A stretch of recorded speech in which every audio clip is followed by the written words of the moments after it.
Balance. That's a word that's taken over the gaming industry over the last half a decade, and today in this video we're going to be talking about how balance is sucking the life out of modern gaming, or more specifically how the obsession with balance is ruining video games as we know it. Let's talk about why. Look, balance sounds great on paper. I mean, I get it. It's a noble goal for really anything in any aspect of life. You want balance, but the thing is that balance isn't fun when it gets pushed too far. Over the past few years, regardless of what genre or subgenre your video game is in, dev teams have gone from pretty much making a few adjustments here and there to micromanaging every single detail of a game. There's weekly nerfs, hotfixes, reworks, emergency patches. It's relentless. It's like they're constantly updating some corporate spreadsheet. And instead of creating these balanced and fair games that they're striving for, they're just creating homogenized games. Everything's just fine, but nothing is really great. Nothing feels special. It's like a buffet where every, dish just tastes like plain old chicken, And I don't know about you guys, but that's not a buffet that I would continue going to. Let's look at a few examples so we're not just talking so ambiguously. Overwatch 2 is one that comes to mind. I mean, that's a game where there would be constant, weekly patches that would swing the entire meta, and that was so wild because players they weren't settling into a main, You'd log in one week and your favorite support is S tier, and then the next week they're just completely trash. And it's exhausting, and this extends into multiple different games like this. We could sit here, you guys know I could talk about Rainbow Six Siege and their balancing problems for an entire video, so I'm not gonna do that. But what about something like League of Legends? It's not necessarily a game that I've ever played, but everyone knows about League of Legends. It's like one of the most popular games in the space. So I know enough to tell you that Riot Games has turned League into a complete balanced live service circus. That's kind of a mouthful, but I mean, it's like there's constant buffing, nerfing, hotfixing, reworking constantly. Instead of learning to master one side of the game, you're just waiting for, something else to be viable again. And there's also Call of Duty, which is much more in my realm of gaming. There's both multiplayer and, Warzone. It's like every weapon goes through this ridiculous seesaw, and they go through the ringer of being the meta and then being completely unusable. And the devs swing so hard on every single nerf or buff or patch so that they can say that, yeah, we are listening to you guys. But all they're really doing is killing diversity in games and making players chase the patch notes instead of just playing the game. How about we rewind the clock just a little bit? Let's take a look at Halo 3, Modern Warfare 2 from 2009, or even recently, the OG days of Fortnite, I'm talking 2018. These games had ridiculous balance issues, but you know what else they had? They had identity, enough that we are still talking about these games. In Halo 3, you had the BR, which was overpowered. In Modern Warfare 2, there was the ACR and the intervention. I still talk about the intervention with my friends sometimes because that's how much it dominated.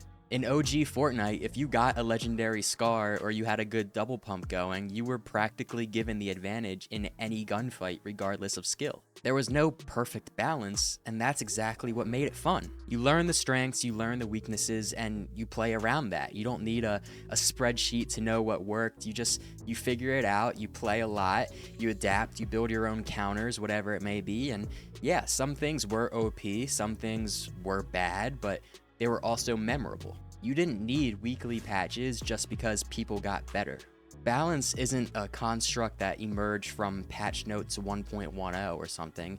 It emerged through player experience. So here's the thing, when devs are trying to balance everything that they possibly can, they're actually doing the opposite, which is quite ironic. They're creating instability. Every change ripples across the entire system. You end up with a meta that never truly settles, and that punishes players who want to invest in their favorite playstyle or character or whatever it may be depending on the game you're playing. So why bother learning how to play an agent in Valorant if they're just gonna get nerfed to the floor next month? Why master a weapon in Destiny 2 if it's gonna get gutted?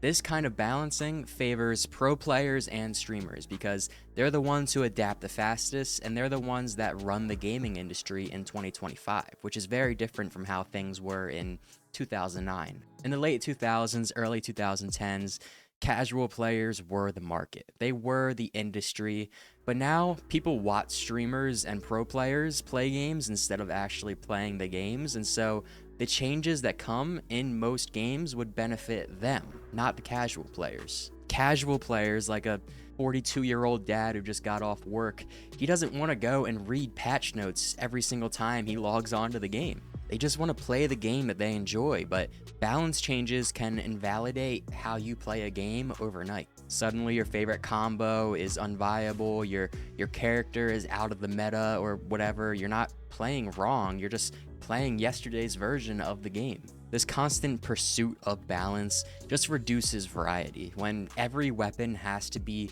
equally the same, equally viable, they all end up feeling the exact same. So what's the point? Take MMORPGs for example. I think this is a great instance. Back in the day, something like World of Warcraft Classic, some setups, some classes just weren't good enough for raids, but people played them anyway. You had off-meta specs, there were meme builds, there are niche roles, and these things added character to the game. It's not like people were just chasing after some meta. And then in competitive games like Apex Legends, every time that a legend gets buffed, literally the entire player base just shifts over. Instead of 20 unique playstyles, you get 3 dominant ones because everyone wants to be efficient. So ironically, balance just ends up creating a boring, narrow meta. Now, I'm not saying that devs should never balance. That's not at all what you should take away from this video.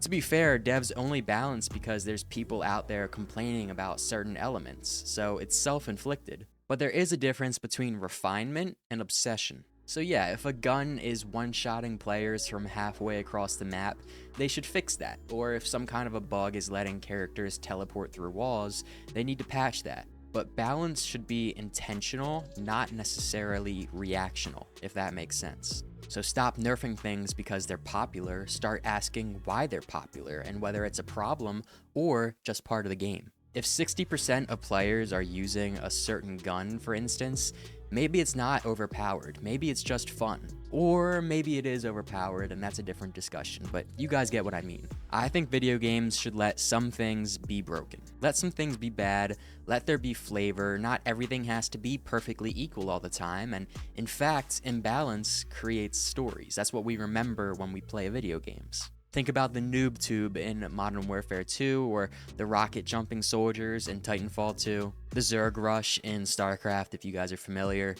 These things weren't balanced at all, but they were legendary. Players don't remember patch 5.13 with some random nerf. No, they remember the moments they make when they're playing the games. So in 2025, I believe that developers should stop trying to flatten everything into an even line and have everything be equal, unless a game is purely, entirely competitive and not casual at all. But if it is casual, if there are casual players out there, which most games there are, let your games breathe. Let them have rough edges here and there. Let them be fun, even if it's not always fair. Because the truth is that balance does not make games better, personality does. What do you guys think? Do you agree? Do you disagree with me? Let me know down in the comments. I'd love to have a conversation with you guys. But besides for that, thank you so much for watching, and I'll see you all in the next one. Peace.